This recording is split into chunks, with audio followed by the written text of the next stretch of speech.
میر انیس چونکہ گھڑ سواری سپاگیری میں بھی مہارت رکھتے تھے، تو انہوں نے اپنے اس فن کو مرثیے کے فن میں بھی آزمایا، یعنی اس طرح کے تصورات کے ساتھ مرثیوں کو پیش کیا ہے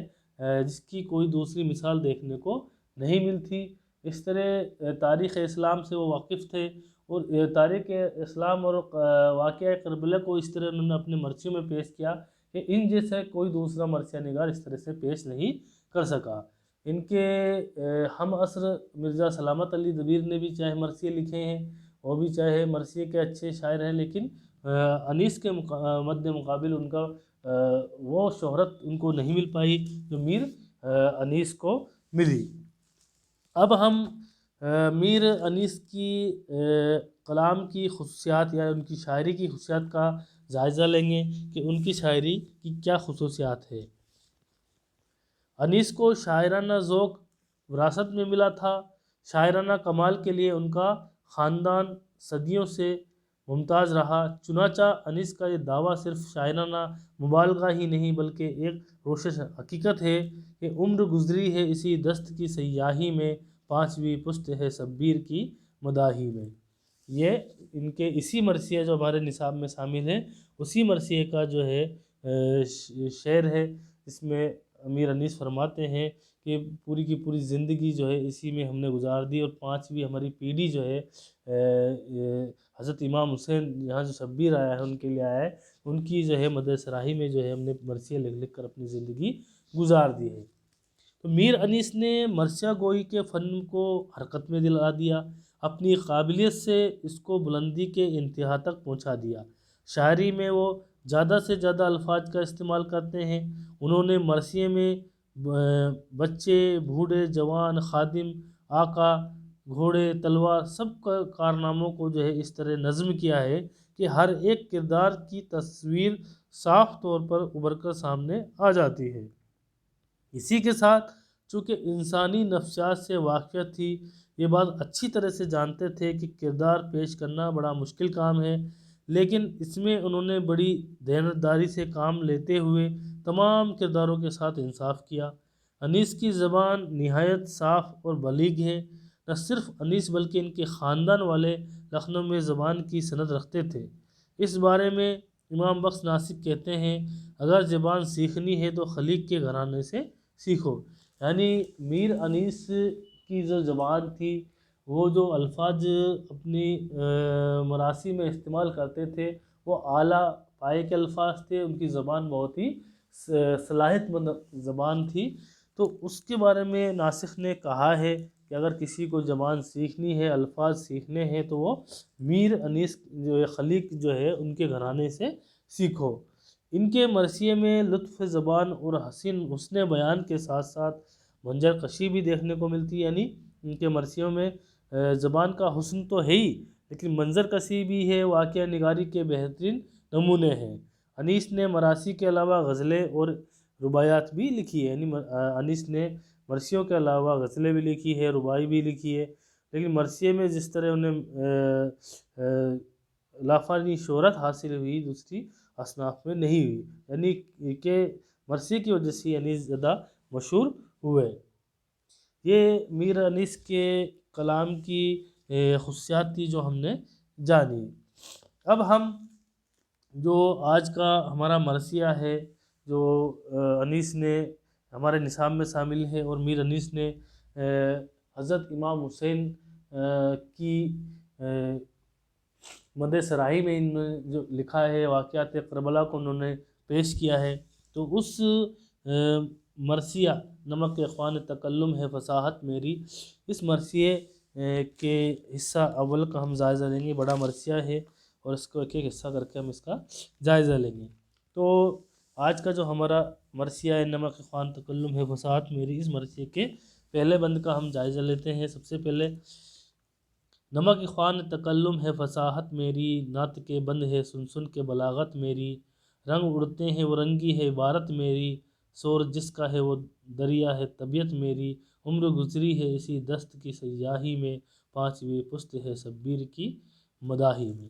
اس بند کے اندر، مرثیے کے اس بند کے اندر جو ہے میر انیس اپنے کلام کی فصاحت اور بلاغت، یعنی اپنے کلام کی جو خصوصیات ہے اس کا ذکر فرماتے ہوئے نمک خوان تکلم، یعنی دسترخوان کے جو نمک ہے اس سے تشبیہ دیتے ہوئے نعت جو ہے وہ اپنے کلام کی فصاحت اور بلاغت کی جو ہے بڑھائی بیان کرتے ہوئے، تعریف کرتے ہوئے کہہ رہے ہیں کہ جو میری طبیعت میں جو مرثیہ نگاری جو ملی ہے وہ مجھے وراثت میں ملی ہے، اور اسی جو ہے مرثیہ لکھتے لکھتے جو ہے ہماری جو ہے 5ویں پیڑھی جو ہے حضرت امام حسین کی مدح سرائی میں مرثیہ لکھتے لکھتے ہوئے گزر گئی ہے۔ یعنی میر انیس نے مرثیے لکھے، ان کے والد میر خلیق نے مرثیے لکھے، پھر ان کے والد یعنی ان کے دادا میر حسن نے، غلام حسن نے مرثیے لکھے، تو اس کے بعد ان کے پردادا میر غلام حسین زاہد نے مرثیے لکھے۔ تو انیس جو ہے اپنی پیڑھی کے 5ویں شخص تھے جو حضرت امام حسین کی مدح سرائی میں واقعات کربلا پر مرثیے لکھ رہے تھے۔ اس لیے پہلے اس بند میں انیس نے اس بات کو فرمایا ہے کہ ہماری 5ویں پیڑھی جو ہے حضرت امام حسین یعنی شبیر کے جو آیا الفاظ حضرت امام حسین کے لیے آیا ہے، اور ان کی جو ہے مدح سرائی میں ہماری 5ویں پیڑھی مرثیے لکھ رہی ہے۔ اگلا بند ہے، ایک قطرے کو زود و بست تو کلزوم کروں، بحر مواز فصاحت کا تلاطم کر دوں، ماہ کو مہر کروں، زوروں کو انظم کر دوں، گنگ کو ماہر انداز تکلم کر دوں، درد سر ہوتا ہے بے رنگ نے فریاد کرے، بلبل مجھ سے گلستہ کا سبق یاد کرے۔ میر انیس اپنے اس بند میں فرما رہے ہیں کہ اگر ایک معمولی سی بات کو پھیلاؤ تو ایک سمندر کی شکل لے لیتی ہے۔ یعنی اگر ہم ایک چھوٹی سی بات جو ہوتی ہے، ایک قطرہ جو ہوتا ہے، وہ جا کر جو ہے ایک بوند جو ہے ندی کے پانی کا جو ہے نالے سے بہتا ہوا ندی میں، ندی کا پانی جو ہے سمندر میں پہنچتا ہے۔ تو اگر جو ہے میں اگر چاہوں تو ایک معمولی سی بات کو جو ہے پھیلا کر اتنی بڑا کر دوں، یعنی یہ جو بات ہے، بوند ہے، قطرہ ہے، اس کو میں سمندر کی شکل جو ہے بتا سکتا ہوں، دکھا سکتا ہوں۔ چاند کو سورج اور ذروں کو ستاروں کی سی چمک دے دوں، اور گونگے کو بھی بولنے پر مجبور ہو جائے۔ یعنی کہ میں اپنے کلام کی جو میری فصاحت اور بلاغت ہے، اپنے کلام کی جو میرے الفاظ کی جو خصوصیات ہے، جس طرح میں بیان کرتا ہوں، تو میں چاہوں تو کیا نہیں کر سکتا، ایک قطرے کو بھی جو سمندر بنا سکتا ہوں، اور چاند اور سورج اور ستاروں کو بھی کی جو کسی چمک پیدا کر سکتا ہوں اپنے الفاظ کے اندر، اپنی زبان کے اندر جو ہے چاند سورج اور ستاروں کی سی جو چمک پیدا کر سکتا ہوں۔ یہاں تک کہ جو ہے گونگے جو آدمی بول نہیں سکتا اس کو بھی وہ بھی بولنے پر مجبور ہو جائے، اس طرح کی جو ہے میں اپنے جس کلام کی جو خوبی ہے اس طرح سے پیش کرتا ہوں کلام کو، تو گونگے آدمی بھی بولنے کو مجبور ہو جائے، اس طرح جو ہے اپنے کلام کو میں پیش کر سکتا ہوں۔ اس طرح کل ملا کر اس بند میں میر انیس نے اپنے مرثیے کی، اپنی جو مرثیہ نگاری کی ہے، جو اپنے کلام کی ہے، جو ہے خصوصیات بیان کی ہے۔ اگلا بند ہے، اس شناخوں کے بزرگوں میں ہے کیا کیا مدح، زد اعلیٰ سے نہ ہوگا کوئی اعلیٰ مدح، باپ مدح کہ مدح ہے دادا مدح، امزی قدر شناخوانوں میں یکتا مدح، جو عنایات الہی سے ہوا نیک ہوا، نام بڑھتا گیا جب ایک کے بعد ایک ہوا۔ یعنی مرثیے کے اگلے اس بند میں میر انیس کہتے ہیں کہ میرے بزرگوں میں ایک سے بڑھ کر ایک مدح پیدا ہوئے ہیں، جو کہ اپنی مثل آپ تھے ہوئی سب خدا کے فضل و کرم سے ہوا۔ کہنے کا مطلب یہ کہ میرے جو بزرگ تھے، میرے دادا والد دادا پردادا سب نے جو ہے حضرت امام حسین کی مدح سرائی میں مرثیے لکھے، تو ایک سے بڑا ایک مدح نگار ہوا، یعنی سب بڑائی بیان کرنے والے ایک سے ایک ہوئے، اور ہماری جو ہے یہ ہمارے وراثت میں ملی ہے کہ ہم جو ہے مرثیے کے اندر اس طرح کی جو ہے باتیں پیش کرتے ہیں کہ وہ لوگوں کو پسند آتی ہے، اور خدا یہ سب جو ہمیں چیز ملی ہے کہ خدا کے فضل و کرم سے ہی ملی ہے کہ ہم جو ہے ایک سے بڑا ایک جو ہے مرثیہ نگار ہم بنے ہیں۔ اگلا شعر ہے، تباہ ہر ایک کی موضوع قد زیبا موضوع، صورت شروع ازل سے ہے سراپا موضوع، نثر بے سزا نہیں نظم اعلیٰ موضوع، کہیں سکتا نہیں آ سکتا قضا نا موضوع، تول لے عقل کے میزاں میں جو فہمیدہ ہے، بات جو منہ سے نکلتی ہے تو وہ سنجیدہ ہے۔ بہت اچھی بات انیس نے اپنے اس بند میں اپنی مرثیہ نگاری کی خصوصیات بیان کی ہے، اور وہ کہتے ہیں کہ وہ لوگ بہت ہی موزوں طبیعت والے تھے جو